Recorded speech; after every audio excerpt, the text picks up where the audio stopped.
பாராளுமன்ற வளாகத்திற்குள் பாராளுமன்றத்துக்குள்ளேயே போர்க்கொடி தூக்கி இருக்கிறார்கள் எதிர்கட்சி எம்பிக்கள். ஆனா என்ன பண்ணியிருக்கிறார் திரும்ப மோடி? இந்த போர்க்கொடி தூக்கிய இதை விவாதத்திற்கு உட்படுத்த வேண்டும் என்று சொன்ன எம்பிக்கள் சஸ்பெண்ட் செய்யப்பட்டிருக்கிறார்கள்.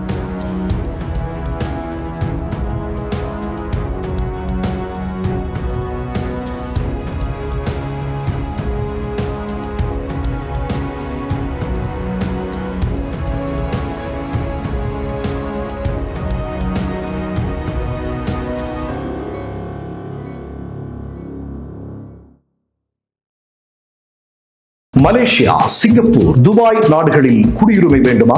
வெளிநாடுகளில் வெற்றிகரமாக இயங்கிக் கொண்டிருக்கும் பெரும் தொழில் நிறுவனங்களில் முதலீடு செய்ய விரும்புகிறீர்களா? பொது வர்த்தகங்களில் ஏற்றுமதி இறக்குமதி செய்ய வேண்டுமா? உடனடி தொடர்பு கொள்ளுங்கள். மிஸ்டர் பர்ஃபெக்ட் எக்ஸ்ட்ரா கோல்டு திருமணமான ஆண்களுக்கு திருப்பு முனையை ஏற்படுத்தும் ஹலாலான இயற்கை வியாகரா.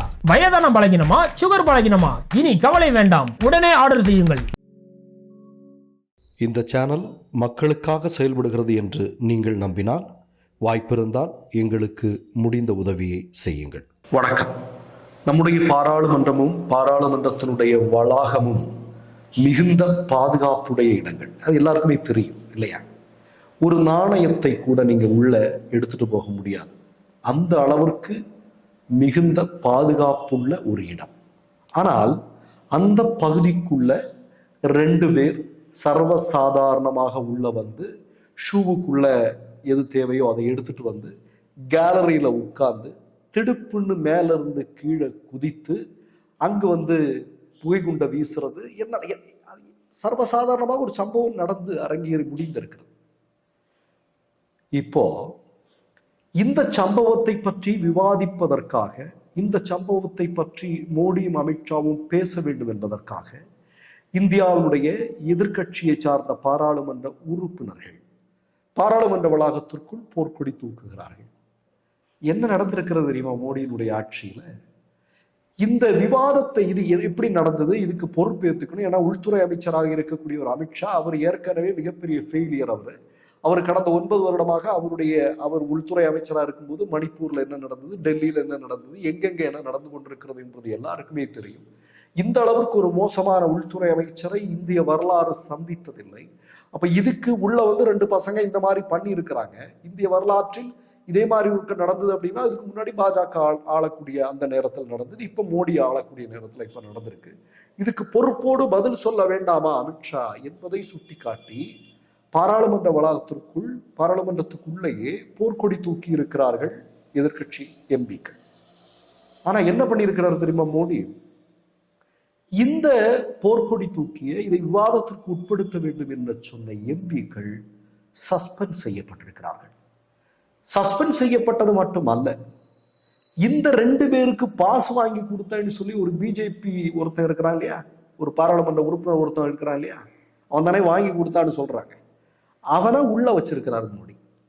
இதை கேள்வி கேட்டாலே, இப்படி நீ பாராளுமன்றத்துக்குள்ள நடக்குதே, பாராளுமன்றத்துக்குள்ளேயே உன்னால பாதுகாப்பு தர முடியும்னா நீ இந்திய மக்களுக்கு எப்படா பாதுகாப்பு கொடுப்ப அப்படின்னு ஒரு சாமானியனுடைய கேள்வியை கேட்பதற்கு முதிர்ந்த பாராளுமன்ற உறுப்பினர்கள் வெளியே தள்ளி விடுறாங்க. இந்த பாசை எடுத்து கொடுத்தவரை உள்ள பாதுகாத்து கொண்டிருக்கக்கூடிய காட்சியை நாம் நேற்றைய தினம் பார்க்க முடிந்தது. இது எப்படி? இது எங்கெங்க இது நடக்கும்? இல்லைங்க, இந்த பிரச்சனை நடந்து இவ்வளவு நேரம் ஆகுது இல்லையா? நீங்க பாருங்களேன், மோடியோ அமித்ஷாவோ இந்த நேரம் வரையிலும் அதை பத்தி ஒரு வார்த்தை பேசியிருப்பாங்களா? ஏன் கள்ள மௌனம் காத்து கொண்டிருக்கிறார்கள்? நமக்கு தெரியல. அவங்க பதில் சொல்லணும் இல்லையா? பொறுப்பு அவங்க தானே அந்த பொறுப்புல இருக்கிறாங்க. அவர் ஒருத்தர் தன்னைத்தானே சொல்லிக்கிறாரு, நான் 56 இன்ச்சுன்னு தன்னைத்தானே சொல்லிக்கிறாரு, விஸ்வகுருன்னு தன்னை சொல்லிக்கிறாரு. அவருடைய ஆட்சியில இப்படிப்பட்ட ஒரு சம்பவம் நடக்குதுன்னா அவர் பொறுப்பா பதில் சொல்லணும் இல்லையா? இன்னொருத்தர் தன்னை அரசியல் சாணக்கியன்னு சொல்றாரு. அவர் இறங்கிட்டா அவ்வளவுதான்ப்பா அப்படின்னு சினிமாவில் ரஜினிகாந்துக்கும் நடிகர்களுக்கு கொடுக்குற பில்டப் அமித்ஷாவுக்கு கொடுத்து பார்த்தாங்க. ஆனா என்ன நடந்ததுன்னு தெரியும். ஆனா அவரும் பேசாம இருக்கிறாரு. இப்ப நீங்க ஒரு விஷயம் சொல்லணும், ஒரு விஷயம் தெரிஞ்சுக்கணும். என்ன தெரியுமா? மோடி பேச மாட்டார். எப்படி பேசுவார்? நீங்க மணிப்பூர் இவ்வளவு நாள் எத்தனை நாள் அங்க வந்து பற்றி எரிந்து கொண்டிருந்தது அப்படின்னு தெரியும். அப்பாவி மக்கள் எத்தனை பேர் அங்கு பாதிக்கப்பட்டார்கள், கொல்லப்பட்டார்கள் என்பதெல்லாம் தெரியும். இல்லையா?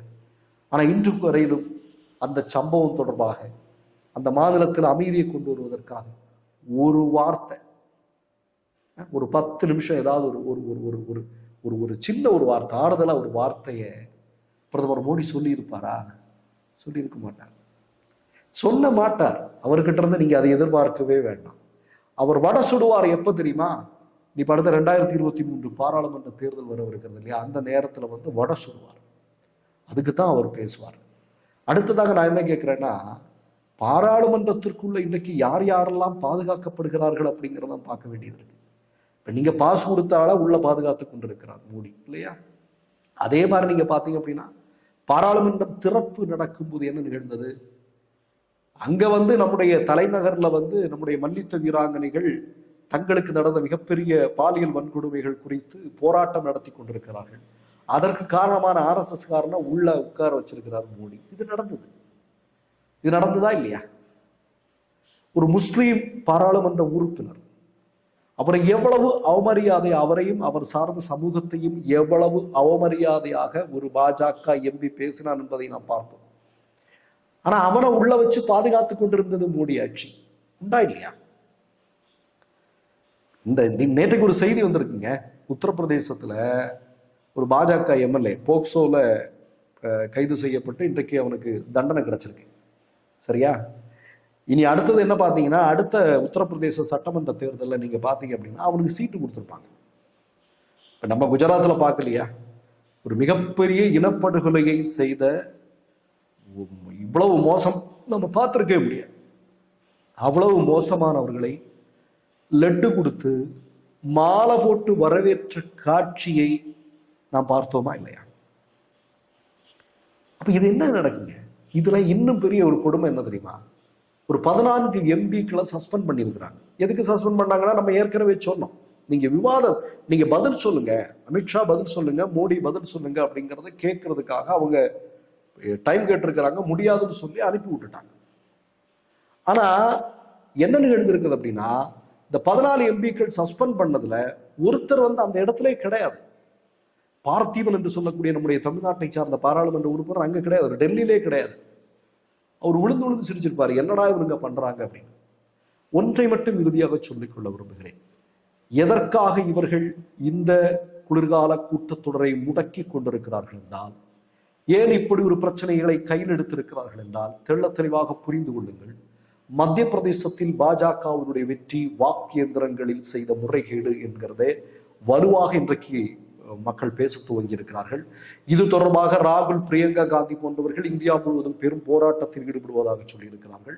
அதனுடைய முதற்கட்டமாக பாராளுமன்றத்திற்கு உள்ளேயே இது தொடர்பாக பேச வேண்டும் என்பதற்கான ஒரு மிகப்பெரிய போராட்டத்தை முன்னெடுப்பதாகவும் சொல்லியிருந்தார்கள். இதையெல்லாம் இல்லாமல் செய்வதற்கு ஒரு திட்டம், RSS திட்டம் தான் இன்றைக்கு நடந்து கொண்டிருக்கிறது என்பதை நாம் நினைவில் வைத்துக் கொள்ள வேண்டும். மற்றொரு நிகழ்வில் சந்திப்போம். நன்றி, வணக்கம். மை நேம் இஸ் ரெட் சேனலை சப்ஸ்கிரைப் பண்ணிக்கோங்க. அதுக்கப்புறமா பக்கத்துல இருக்கிற ஜாயின் பட்டனை கிளிக் பண்ணீங்கன்னா ஒரு நியூ பேஜ் ஓபன் ஆகும். அதுலயும் ஜாயின் பட்டனே கிளிக் பண்ணிக்கோங்க. அதுல பாத்தீங்கன்னா credit R debit card options இருக்கு. இதுல உங்களுக்கு விசா, மாஸ்டர் கார்டு, ரிப்பே அப்படின்னு 3 ஆப்ஷன்ஸ் கொடுத்துருக்காங்க. அதுல நீங்க எந்த கார்டு சூஸ் பண்றீங்களோ அந்த கார்டோட நம்பர் என்டர் பண்ணிக்கோங்க. அப்புறமா கார்டோட வேலிடிட்டி மந்த் அண்ட் இயரை டைப் பண்ணிக்கோங்க. அடுத்தபடியா உங்க கார்டோட பின்னால CVC கோடுன்னு சொல்லிட்டு 3 நம்பர்ஸ் கொடுத்திருப்பாங்க. அந்த நம்பர் இதுல என்டர் பண்ணிக்கோங்க. அப்புறமா அட்ரஸ் அண்ட் இன்ஃபர்மேஷன் என்டர் பண்ணிட்டு பைங்கிற பட்டனை கிளிக் பண்ணிக்கோங்க. ஒருவேளை உங்க கார்டு நம்பர் இன்வாலிட்னு காமிச்சுச்சுன்னா உங்க கார்டுல இன்டர்நேஷனல் யூசேஜை எனேபிள் பண்ணுங்க.